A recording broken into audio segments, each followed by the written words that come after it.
I just got a product today. It's a microcurrent. The red light, I do have the blooming that has microcurrents, but this is just microcurrents. Um, will that replace Botox? Well, nothing can essentially replace Botox, but let me say this. That's another really, really big misconception is women believe Botox erases wrinkles. It doesn't. It Just relaxes paralyzes muscle. muscles. Do you have to use it? No, I have actually a lot of patients that don't use Botox at all. Hi, and welcome to Transparent with Tina, a holistic approach for mental, physical, and spiritual well being so you can become the best version of yourself. Hi, and welcome to Transparent with Tina. I am Tina Marx, your host. Before you blame your wrinkles on getting older, you might want to hear what my guest today has to say about that. She believes that true beauty begins long before you ever touch a skincare product. So many women look in the mirror and believe the answer is another cream, another procedure, another promise from the beauty industry. But what if the real secret to looking and feeling your best starts much deeper? Dr. Natalya Borakowski is a naturopath and aesthetic medicine expert who has spent years helping women understand the powerful connection between hormones, skin health, longevity, and true vitality. Through her unique approach, she combines the science of regenerative medicine with a holistic understanding of what it really means to age well. In this conversation, we're diving into the hidden factors that accelerate aging, the truth about hormones and skin health, the biggest misconceptions women have about beauty, and how to create natural, lasting results from the inside out. Welcome, Dr. Natalia. So glad to have you here. Thank you for a beautiful introduction, Tina. So happy to have this conversation with you. Me too. We were saying right before we started recording, this is so innovative. I love where you're going with this. And, you know, we're going to get into it, but like the products and products that are not healthy for your skin, you know, they might make your skin look well, but as I always say, it's the largest organ in your body, and whatever you're putting on your skin is going in your body, right? Yeah, absolutely. And then unfortunately, it's the most public organ. So of course, we as women, we want to look good, and we really cannot shame each other for wanting to do everything possible to look good. Right. But yes, we are here to trying to kind of change the narrative and to tell women there's a lot more you can do to take care of your skin. It sort of starts with the skin deep from within the body. Exactly. So you often say that aging isn't the enemy, fear is. What do most Yes. women get wrong about aging? Well, let's face it. I mean, overall, in our Western society, we don't celebrate aging. We fear aging. We Yes. celebrate perpetual youth. We Yes. expect women in their 60s still look like they're in 20s. And, don't get me wrong, I have a teenage daughter, and I kind of do occasionally like dressing like she does, putting on the, yoga pants and the top. It makes you feel youthful. But at the same time, with age, and I'm not trying to say it's completely stop neglecting yourself, because when it comes to aesthetic medicine, I feel like right now we have a two complete camps. We have people who overdo aesthetics and who want to look like plastic dolls and pretend to look they're 20, even they're 60. And then we also have people who completely stop taking care of themselves. And Yes. again, there's nothing with not dyeing your gray hair. It's a choice. And then some women pull it off beautifully. And I'm not trying to shame anybody for whatever No. choices they make. But when they stop doing simplest things as putting skincare and putting sunscreen on their face, that's kind of taking it too far. So all of that is coming from fear. It's coming from societal pressure of being someone you're not. So either you completely deny beauty industry or Yes. you overusing it, and both of them are driven by anxiety. Absolutely. Absolutely. You're right. And I think some women just go, oh, forget it. And they just stop everything. And I know some women that are like that. And honestly, their lives are miserable, Mm. because they don't feel good about themselves. I mean, I do feel like when you feel good, when you look good, you feel good, whatever. That's why whatever you put on your body, clothes wise too, it really shapes how you feel during the day. So Yeah. what's the biggest lie the beauty industry has sold women over the past decade, would you say? I would say the biggest lie is that we should be ashamed of wrinkles. Mm, Not all the wrinkles made women look unattractive. And the other one, I think I see in clinic every single day. I actually had a patient this morning about this, that somehow we all have to have symmetrical faces. So that's when people run for plastic surgery or aesthetic corrections because they find asymmetry in their face, which Yes. truth is, we all have. And asymmetry is Yes. actually making human face more attractive. It gives you that kind of charisma, that little quirk. I always start to tell people, well, think about Sylvester Stallone. That's a great example because he had that crooked smile and Yes. became his signature look. And he wears it so darn well. And Hmm. that's really what makes a uniquely beautiful woman. That's what I love. Women in Europe, for example, you look at this girl and she might have largest nose in the planet, but she's so proudly wearing her largest nose Yes. that you don't even Yes. see the nose. You just see this magnetic woman and her energy just draws her in. And that's the biggest lie beauty industry sells it to us as we have to apply beauty. When Yes. the truth is the beauty is within you. You can present yourself beautiful. You can carry it around as you beautiful, but it does starts with self-care. So when you care for your body, for your skin, it's not because you have to apply retinol to avoid wrinkles, whatever. It's just the moment of touching yourself, spending time with your body, the moment of reconnection with your body. That's what makes a woman healthy, vibrant, ageless, and all those other adjectives. As you were saying that, I was thinking about this about 2 minutes ago about European women. They're not as obsessed as we are in the United States. You know, and another thing that I find, it feels like a lot of these women all are starting to look alike. Like it started with the It's Kardashians, the it's so dark true. hair and the lashes and the Yes. little nose and the big Yes. lips and the Hmm. brow lift, right? Yeah, Hmm. it's like Yes. it's almost it's kind of freaky to be honest with you. And I think when somebody overdoes it, they're trying to look younger, but it almost makes them look older because you're like, I don't know how old you are. Your skin's just tight, right? Yes, yes, you're absolutely right. When the young girls started too early, I've seen patients like this in their early 20s, they look like they're 40. They have Well, no wrinkles, but okay. because the shape of the face changed, they make her look aged. Yes. Yeah. Like Kylie Jenner is beautiful, but she's 28 years old. She looks like Hmm. she's 35. Isn't that Yeah. strange? She doesn't have a wrinkle on her face, but she looks 35. It's Because the shape, it's the facial shape. shape that's changed. And our bodies, our brains are actually very, very smart. And I'm writing about this concept in my book, actually. We can calculate immediately how old woman is, not in the mean kind of way, but because of the body shapes, it's kind of elongates, changes throughout the decades of woman's life. Our brain intuitively recognizes that and kind of ages the woman, it puts her in the category. It's kind of the same way as well we have a social stereotypes. It's for our own protection. So Right. our brain reads faces and recognizes faces for protection to really kind of see like where this person is, where does he belong, how do I interact with that person. So that's why we subconsciously recognize those elements. And now plastic surgery, because it advanced so much, it can change the young girl's shape. It can remove those fat pads in the middle of the cheeks, that baby fat, we call it. Yes, So when I we see had that. 20-year-old that doesn't have it, you immediately think she's older because normal unaltered human face will still have that chubby cheeks because it Yes. belongs in the 20s. Yeah, and I hated it. I hated every minute. I thought I had chipmunk cheeks, but you know what? I'm 63 and I'm glad because a lot of the women that were really chiseled back then, they're hollowed out now if they haven't done Oh it. yeah, trust me, that would be me. And I will tell you, like I am in aesthetic industry, so I have to look good for my age. Mhm. But my face is hollowing so fast because I had what you call the chisel fit cheeks naturally in my 20s. But Ah, now I am nearly 50, and that's what I'm struggling with. I'm struggling with this hollowing the of the hollowing. face. So yeah, Well, and we spend a lot of money I trying to think you look fight it. beautiful. Yeah, Thank you, Tina, and so are yeah. you. So if you looked at somebody's face for 30 seconds, what hidden clues could you figure out about their health? Or could you?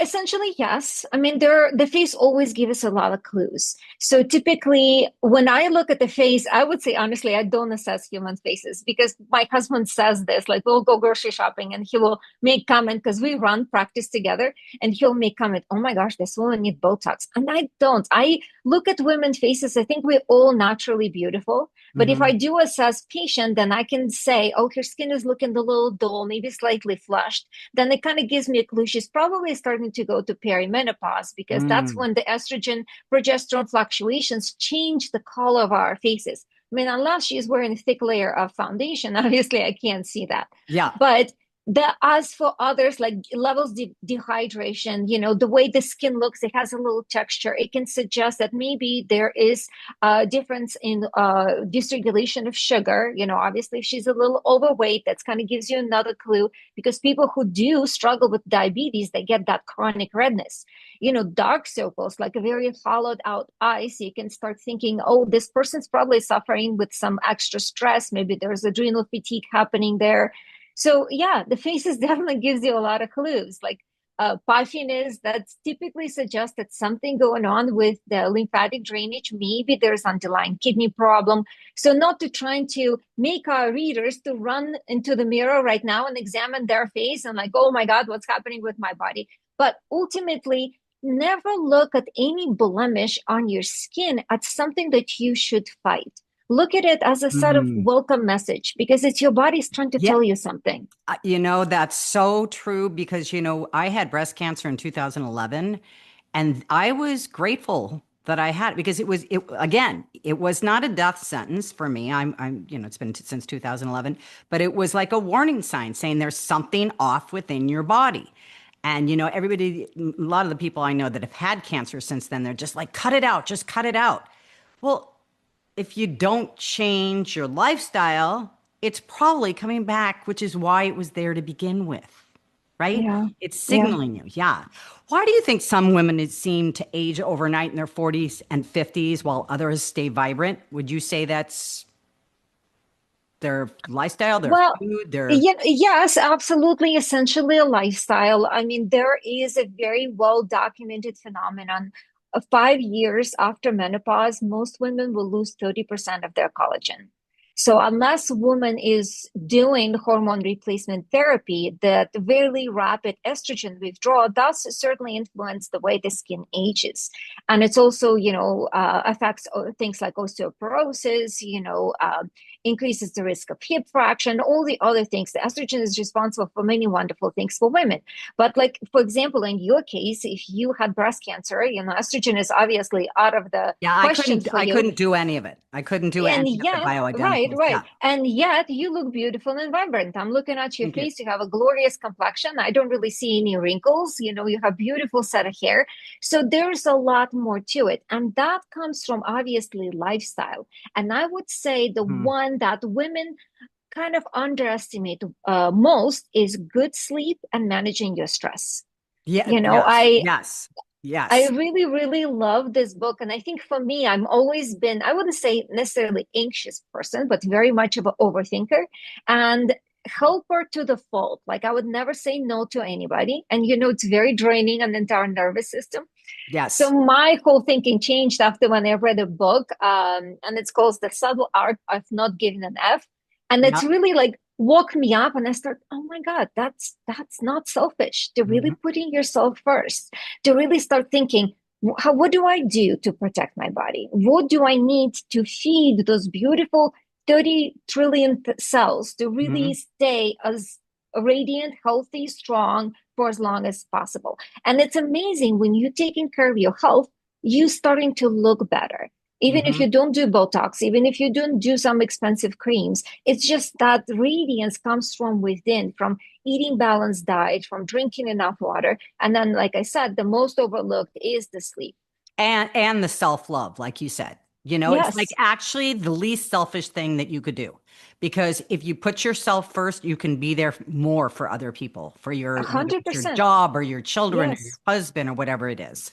yes. Okay, so I want to ask you a question. I am playing around with this. I stopped using Botox. I'm trying to think. It might be a year now. Mhm. Okay.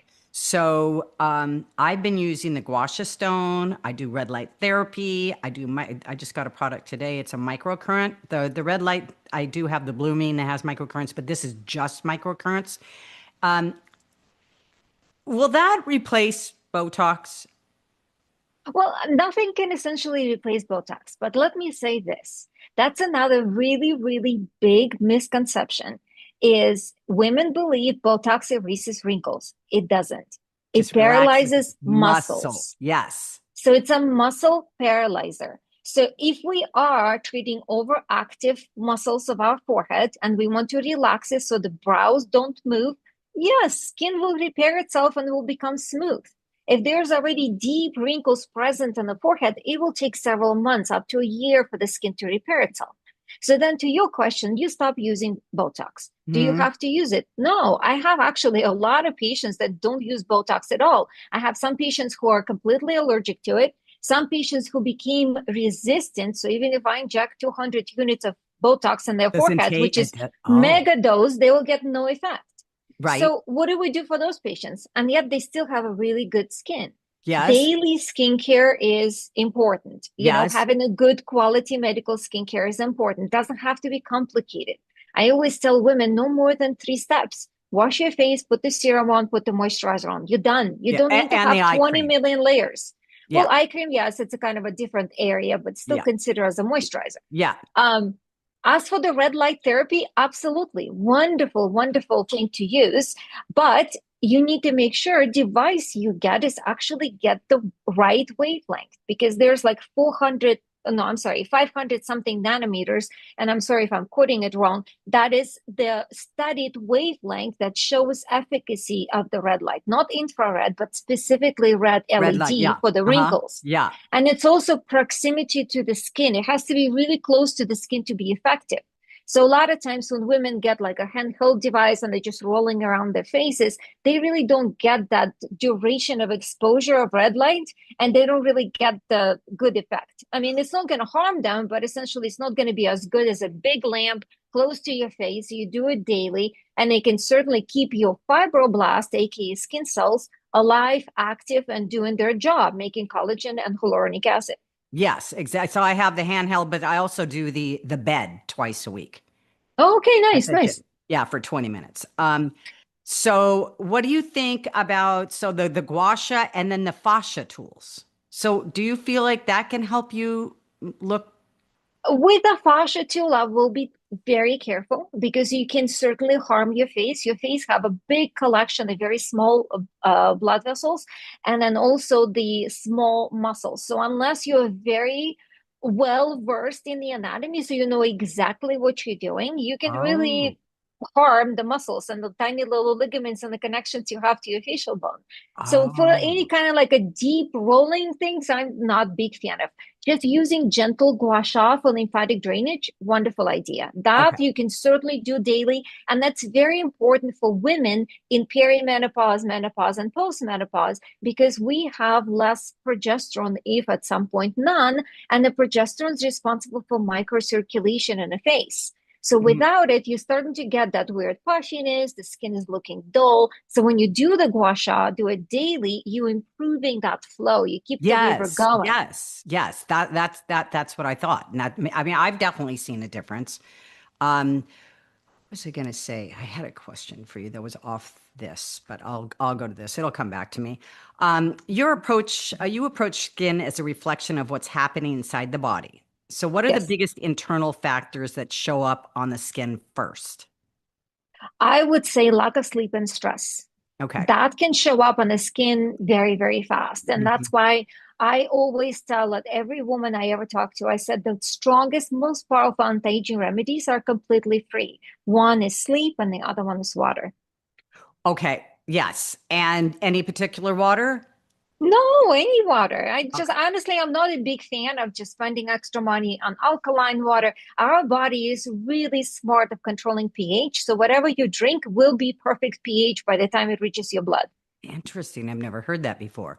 Um, so, how do hormones, stress, sleep, and nutrition influence the aging process more than expensive skincare products? Oh, that's my favorite topic. I will talk about stress again because I'm always big fan of talking about stress because what Yeah. I find for so many of us, we refuse to admit that we are stressed. Mm-hmm. Why? Because you are so busy carrying so many different things on your shoulders, wearing million hats, and doing this thing that I called emotional labor. So when you're constantly managing emotions of everyone around you, your children, your spouse, your employees, so you always feel like you're in charge and everybody needs to be happy. What does it Yes. do to your nervous system? It's always on. And Right. then specifically, one very notorious hormone called cortisol, it's constantly on. It's a great hormone, don't get me wrong. We need it first thing in the morning. It's your natural cup of coffee. You get high cortisol if you ran on the treadmill for 20 minutes or you had a really intense workout. So this is a great boost. But Mm-hmm. after, like in the afternoon, we're supposed to have a decrease in cortisol, about half of the morning. And then at night, it should be virtually zero. And its opposite hormone, melatonin, starts to get secreted and you sleep like a baby. So that's the ideal scenario.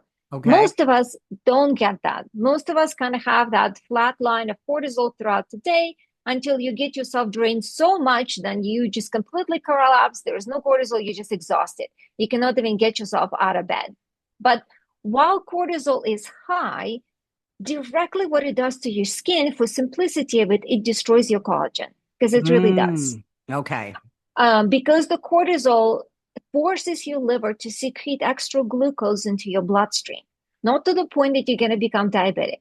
But Mm-hmm. even if you have the most lean, like ketogenic diet, you're only eating, like, let's say, steak and broccoli every single day, Mm-hmm. guess what?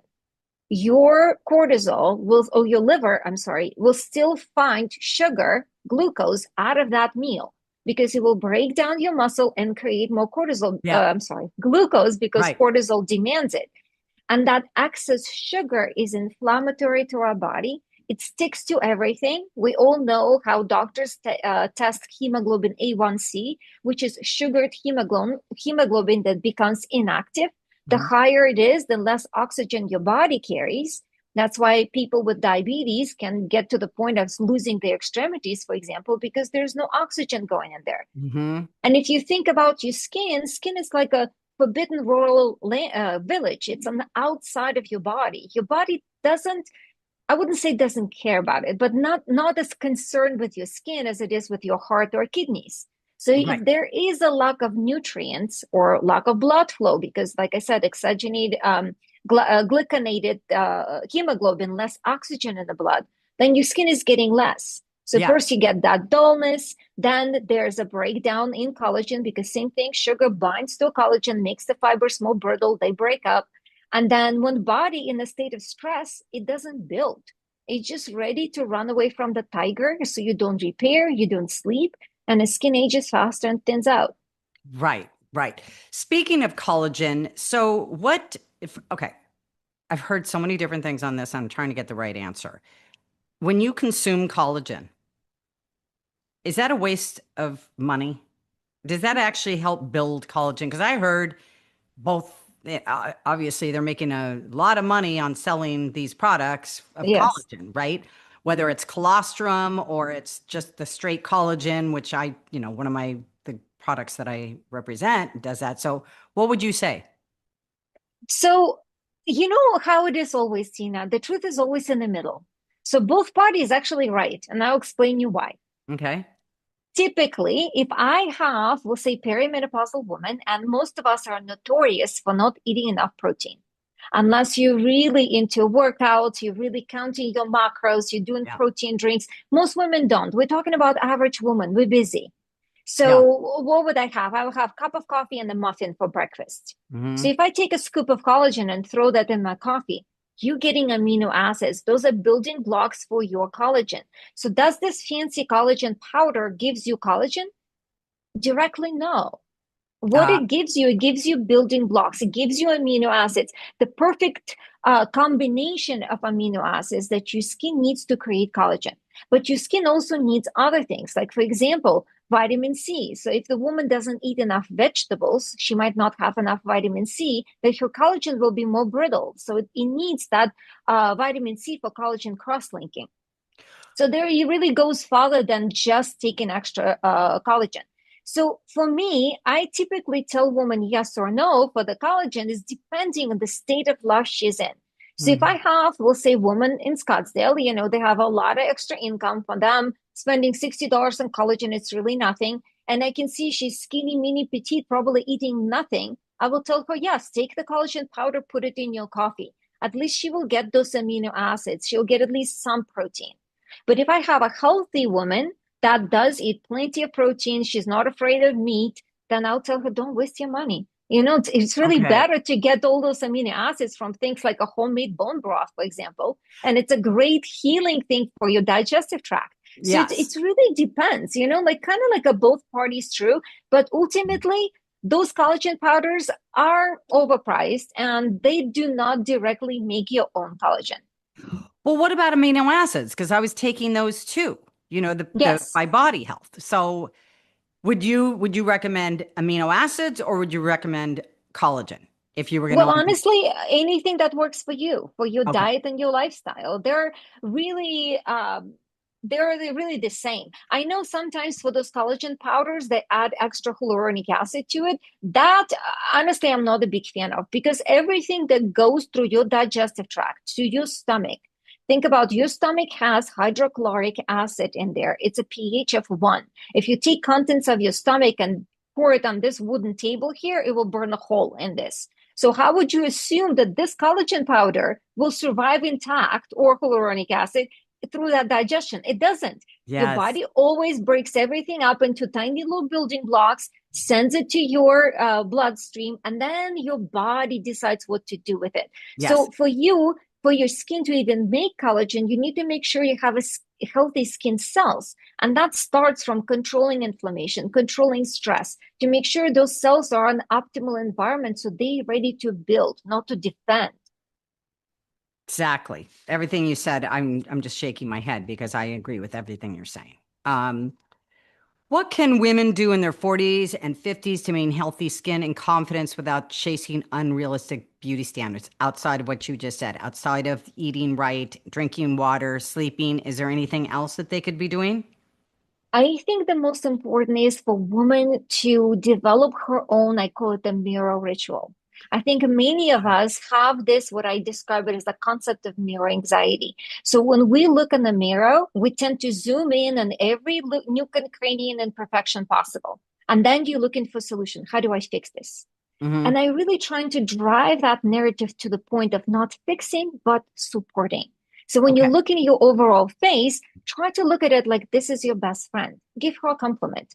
And Yes. also develop that beautiful ritual that you do. It doesn't have to be exaggerated and 10, like 30 minutes during for a day. If you do have 30 minutes, great.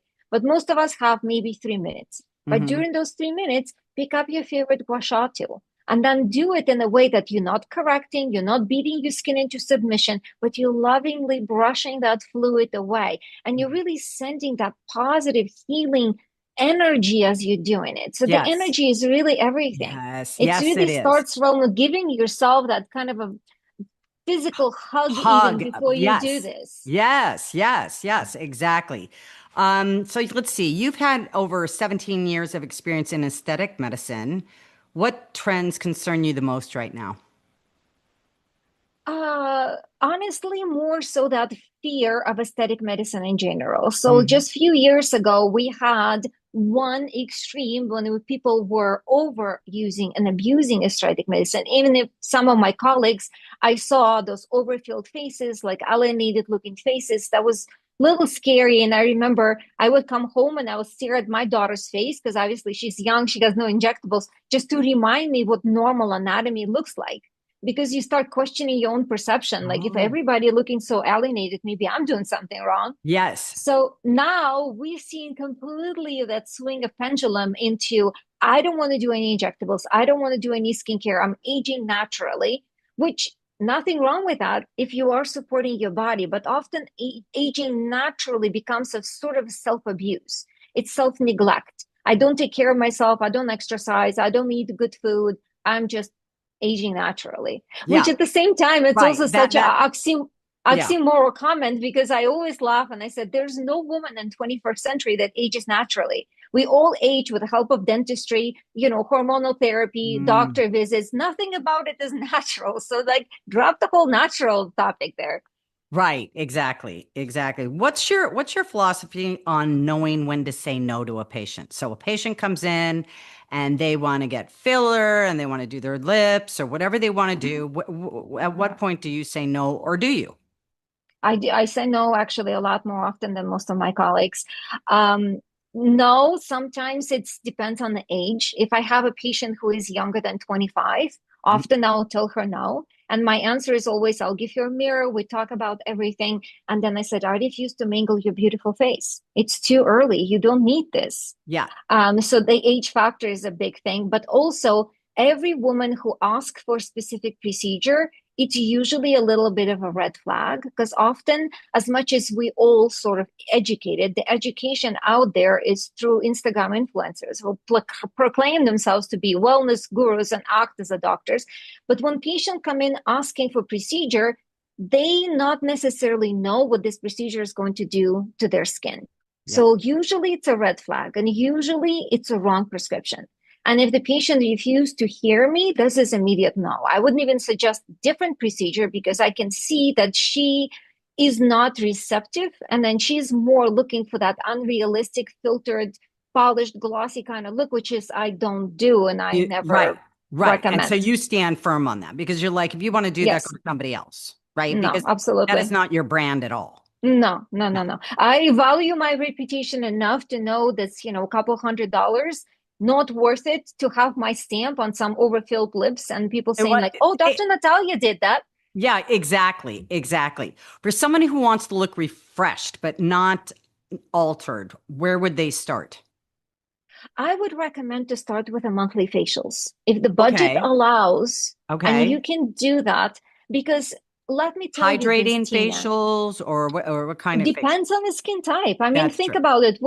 Some women in perimenopause experience a rise on their male hormones, and all of a sudden they got acne, oily skin. They might need extractions. Okay. Sometimes you need microcurrent, red light therapy. Maybe you need a very gentle laser therapy. All those are great options, but skin is a living organ. It's not a cosmetic surface. You should take care of it regularly. If you Right. cannot afford professional visits, it's okay, but it's the same way as, going to a dentist. Don't wait until you need to fill in a cavity.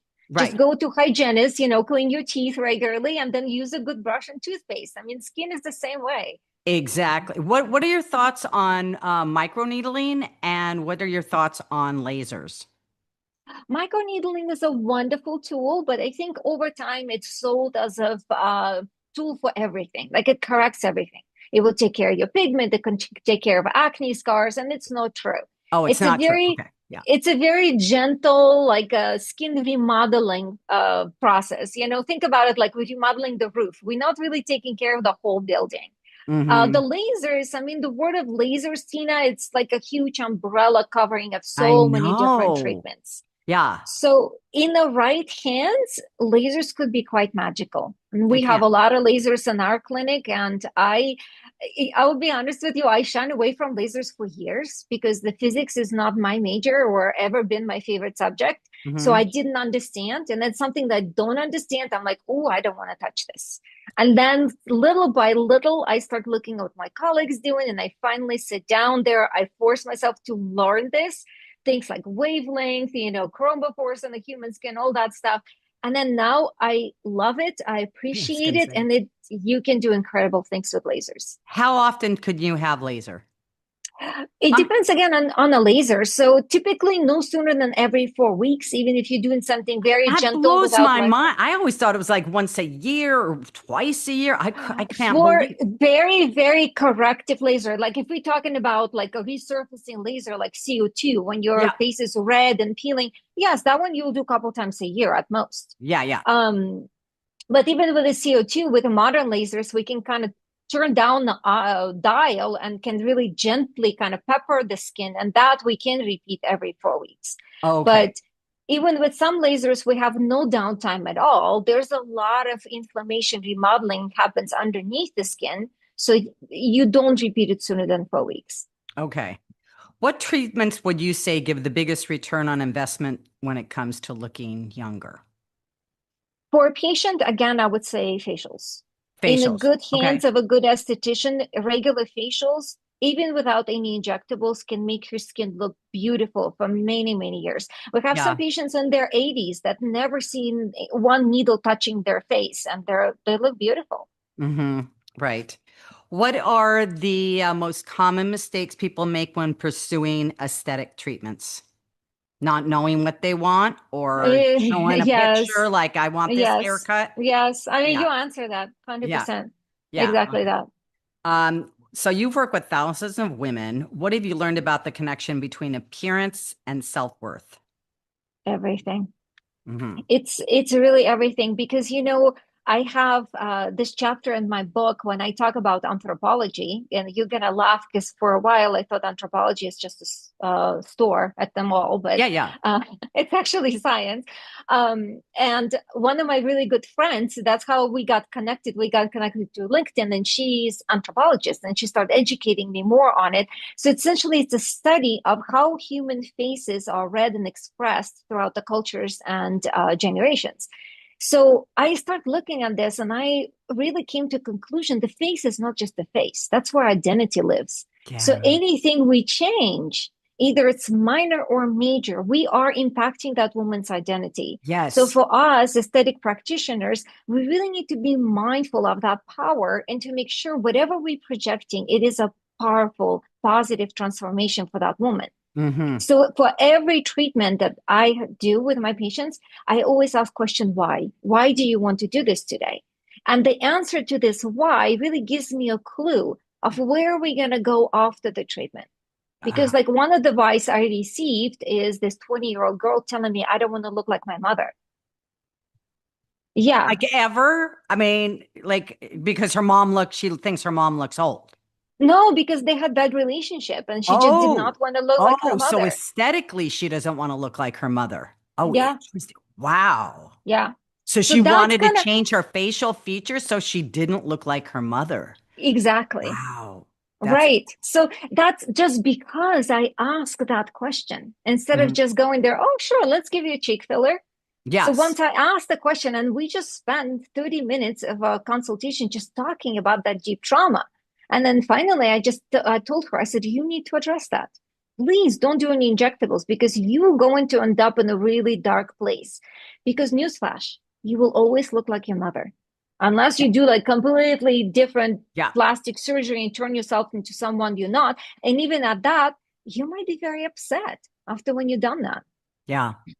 I'm getting a little teary, I swear, hearing you talk because you care so much. I mean, you sat with this woman for 30 minutes, and that's the one thing. Normally, doctors are like trying to get you in and out. Here, I got the needle. Where are we going? You know what I mean?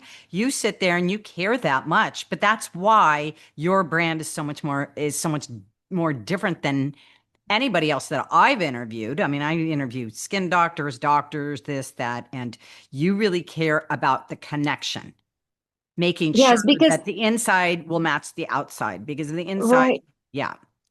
Because the beauty is so powerful. It can, when the woman feels beautiful, she's really unstoppable. She can do anything. Hmm. She can Yes. be influential. She can be loving. She can create things. And I really feel that if I can help every woman I touch to feel beautiful, Hmm. that's it. That's a really purpose of my life. Exactly. Exactly. How can women embrace aging while still wanting to look and feel their best? I think the best way to sort of embracing aging to really understand that nothing can really stop aging. We can slow it down, but Mhm. we can't stop it. So instead of just zooming in into every little nook and cranny and imperfection and just hating every unattractive photo or shot or something you saw on camera on your face, just try to step back and Mhm. think like a lot of times I play this kind of game and I tell women like look at some photos of yourself 10 years 20 years from now and they pull it up. Oh, yeah, my gosh, I was so cute. I was this and this. And I said, let me ask you, when you took that photo, remember when you look at it first? Did you You didn't, criticize it? yes, And it's like, yes, oh my God, I remember I used to think I was so fat in this dress and I'm so yes. gorgeous. And I said, why wouldn't you say the same thing to yourself now? Because 10 years from now, you will You're look at gonna yourself feel, today and you say, oh my God, I'm so beautiful. Just feel beautiful now. I love that analogy. I love that. It's so true, though. I mean, I've done that and gone, why did I think I was fat? You Yeah. know? Oh God, that's crazy. Um, what excites you the most about the future of aesthetic medicine and longevity science? What excites me the most is, yes, the kind of world is trying to turning more into longevity science, the taking care of the skin. We going away from fillers and neurotoxins.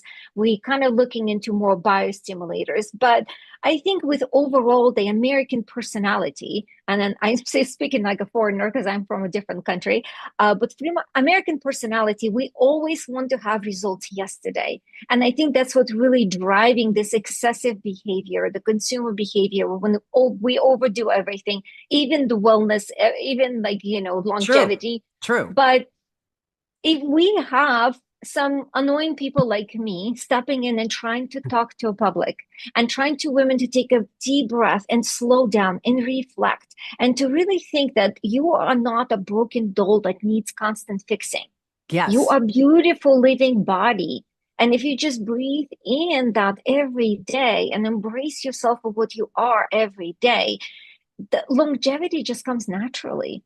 Like in Yes. all those blue zones, people live a long time, not because they're eating some kind of magical vegetables. They eat long, they live long because they have supportive community and they just have Yes. overall very slow, fulfilling lives. Yes. We just need to learn to slow down. I just saw that. I just saw a video about that. I mean, they're like 90 years old and they're still doing gardening and they're doing, yeah, it's all about what's happening here. And by the way, you're not annoying. I would call you a disruptor, which is a good thing. That's what you're doing. You're disrupting this market, which, Disruptors are very annoying, Tina, huh? especially when you go in against the big, beautiful beauty industry. Disruptors are very annoying. Well, I don't think you're annoying at all. I embrace this, and I'm glad that you're doing what you're doing. Are we moving towards regenerative medicine rather than simply masking the signs of aging? 100%. Yeah, Mhm. that's exactly what I just mentioned. But at the same time, if you really think like we're moving to regenerative medicine right now, everybody obsessed with peptides. We are as Yes, I naturopathic wanted to ask you physician. about that. What do you think Yeah, of yeah, that? yeah. Am I jumping ahead or you want to ask that No, question? no, no. Go Uh, ahead. I was going to but ask you. Yeah. let's talk about peptides. So I do prescribe peptides in my clinic, but I prescribe it very carefully because if I have a woman or man who do not do the foundations, meaning movement, sleep, managing your stress, and then nutrition. So if those are not present, forget it. I'm not going to give you any peptides. Okay. Peptides are signaling molecules. They're going to help to kind of cue body into the direction we want it to go. So if there's inflammation, we can give anti-inflammatory peptides. We have some kind of digestive problems. We can give peptides to help to repair the digestive tract. But if the patient overall has a destructive lifestyle, the peptides are not magic bullet. Yeah. There's Yeah. no magic bullet. Yeah. Even we, unfortunately, is such a big consumer of drugs. The pharmaceutical drugs are very powerful, but they don't replace lifestyle. You No. can't really eat like, terrible foods and processed foods and then taking like a statin medication so thinking you're managing your cholesterol. Well, you don't. You Right. still have so much inflammation and you very high risk of a heart attack. So it's just overall, the peptides very powerful, and we saw it in the example of GLP-1 drugs. That's really what put peptides on the market and made it so popular. Mhm. And now everybody doing it. But at the same time, people think it's some kind of a magic molecule. They don't have to do anything else. And then also because it's not FDA regulated, there's so many black markets pharmacies that do it now. So the sterility, the actual the contents of those Yeah, peptides are well, that's questionable, just so it. You that's a have little to know the scary. brand because a lot of the Yeah. brands, whether it's a supplement or not, do you take NAD or NMN? I personally don't because I react to NAD. So when I was in naturopathic medical school, we were actually doing the NAD IVs. So there was a really high doses of NAD. And I do understand the science that NAD in general declines as Yeah. we age. Mhm. But why does it decline? Because the question becomes like patients need to know this. Where is the most mitochondria in our body? Because that's where NAD is. It's inside mitochondria. So Yeah. where is the mitochondria? I mean, aside from really busy organs like your heart and kidneys, the most mitochondria is in your skeletal muscle. So if you're 40 something woman and you don't exercise and you just sit on the couch, and we exponentially losing our skeletal muscle after menopause, Mhm. no NAD in the world will make you feel energetic. You need to just go Mm. to the gym and lift some dumbbells. Right, exactly. What breakthroughs do you believe will be what breakthroughs do you believe will transform how we age over the next decade? I'm really hoping that we're going to change this conversation more back into basics, into Hmm. really a lifestyle. And you Hmm. kind of get away from this, I want to optimize, I want to fix it today, and go Yes. into more of a, I want to support myself and I Yes. want to invest into a future. Because the body, like I said, it's a living organ. It continues to change every day. So you can't think that you can outsmart it. I actually hate the word biohacking because, I mean, come on, your genes are your genes. And then the best biohacking, if you will, it's to, again, healthy lifestyle. Yes. Because this is the message you're sending to your cells of if they live at ease in a moment of safety and Mhm. rebuilding, repairing, or they're living in a state of stress. And at that moment, there's destruction and inflammation. Yes. So the stress is always going to be part of our lives. But what makes a difference, it's the managing your stress, so experiencing short a moment of stress, which is like it can happen to anyone, but then make sure you bring your body down to the basement. And then Yes. when you breathe in, you activate your vagus nerve, you get your relax and rest and digest nervous system back Yes. online, Yes. then that's where the longevity really lies. And that's really what we should talk about. And Right, because hopefully, industry will go that way. an overactive nervous system is going to create the cortisol and so Yeah. forth and so forth. Yes. Okay, that makes perfect sense. Um, what is what do you wish every woman knew before she starts her aging journey? Well, I think you just answered that. Why don't we talk about Yeah. some of your courses? I want to talk about the courses that you have on your website. Okay. So I I haven't do had a have chance to. to try them, but Yeah, no, that's okay. The three courses I have is Beyond the Mirror, Aesthetics Unveiled, and Aging Unveiled. So we have kind of like a journey of helping women. The aging is probably the most popular because everybody wants to know, like, well, how's my body aging? What do I take? And I do talk there about, the current supplements, a little talk about peptides. They are short courses. So essentially, there are enough material for 5 weeks if you take a course every single day. And there are short lessons. They'll take about 10, 15 minutes a day to do. are But they we're they're specifically, videos or are there they are videos and there's also prompts. So essentially, you can have like a little diary and fill it out every day, your reflection for every video that you watched. okay. I purposely did not allow to unlock all the videos at once because I want the woman to kind of sit with that information and maybe rewatch the video so she can really absorb it and understand it. So the aesthetics course, it's more so talk specifically about aesthetic medicine because I felt like I wanted to create a course that replaces what influencers teaching to people. So I want to talk Yes. as a physician and to explain what is Botox, how does it work, why do we have different brands, what does it really do, how do we select people who are candidates who are not, what Hmm. expected before and after you should see, and obviously we talk about fillers, threads, all the other beautiful tools that are available.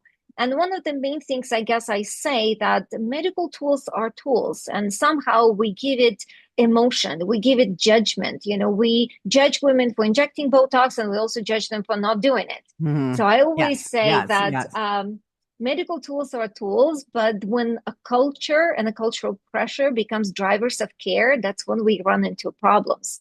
So Hmm. just kind of bringing it back at the conversation between physician and patient, and then everything I think kind of falls into place. And then Beyond the Mirror, it's sort of a psychological course, and it helps women to understand her relationship with her own reflection because mirror is never neutral.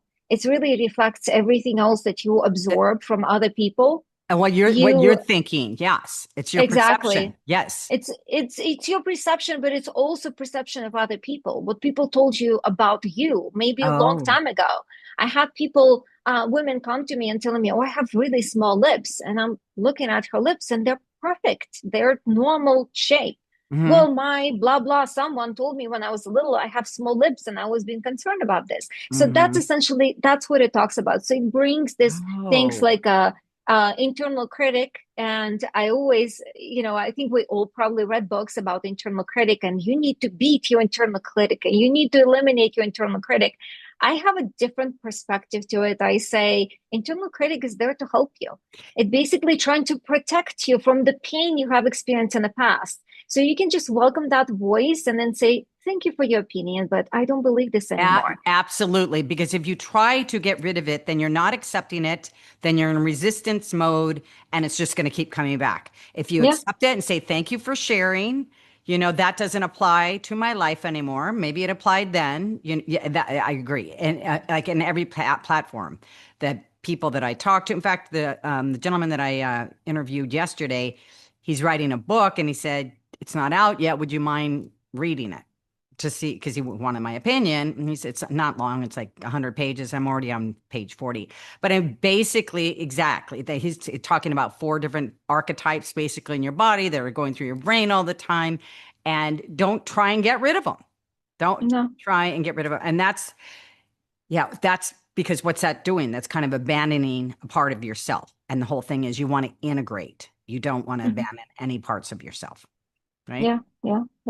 Well, if you want to read the first few chapters of my book, I will be more than happy to I would share love it because it. it's right Yeah. now in editing stages. Yeah. Yeah, I would love it. Yeah. No, his is, I mean, I have nothing bad to say. I mean, I'm like looking forward to like when I have a moment to read a couple more pages. And what's interesting, the way he wrote is he'll do like one sentence, then he'll skip a line and he'll do another sentence. It's like the words pop out more than when they're all kind of crammed together into a paragraph. I've never seen that before. I'm like, I'm going to have to take that. That was outstanding. It really does keep your attention and it keeps you focused on the one thought. That's what my developmental editor did. She was editing my book, and then some of the things that she did this, she kind of broke it out and put one sentence with 2 breaks in between, and then she left a note there. Keep it like this. It highlights its very important point. I'm like, okay, yes. I know nothing about writing books. And when you see it like that, you feel like every sentence is important. And when I wrote my first book, I remember, and this is why I identify with it, because when I wrote my first book, I said it was very important for me that like every sentence you didn't have to read a page to go, oh, now I see what she's saying. You know what I'm saying? I wanted it so condensed and easy, so I didn't lose my audience, which it's very easy to do. All this, a lot of fluff and stuff. So. Okay, so if every woman listening today woke up tomorrow believing one thing about herself, aging and beauty, what would you want that belief to be? I think you've already said it, but I think it's very simple. I just want every woman to believe she's beautiful because we all uniquely are. Yeah, we all uniquely are. We really are, and we just have to trust ourselves and believe that. But that all does start with the self-care. So, all right. Well, I've had such an amazing time. I've learned so much. It's been such a pleasure, Natalya. So likewise, you're such a great host. Thank you. Thank you. I appreciate that. And you are a great interviewee. Oh, wonderful. Okay. Well, let's see. Where can people find? Are you in Scottsdale? Do you say you're in Scottsdale? I am in Scottsdale. Yeah. You're in Scottsdale. Okay. So if somebody wants to reach out to you, what's the best way to get a hold of you? So we do have our kind of brick and mortar store in Scottsdale, Arizona, Desert Bloom Skincare. So it's really easily Googleable because we've been in business for nearly 20 years.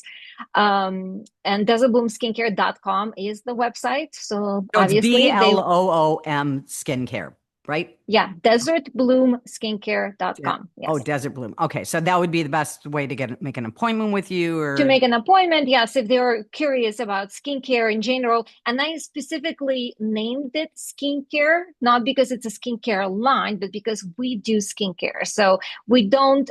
I hate the word medical spa because I think it just produces those fake overfilled faces. So I just stayed away from it and always kept it skincare.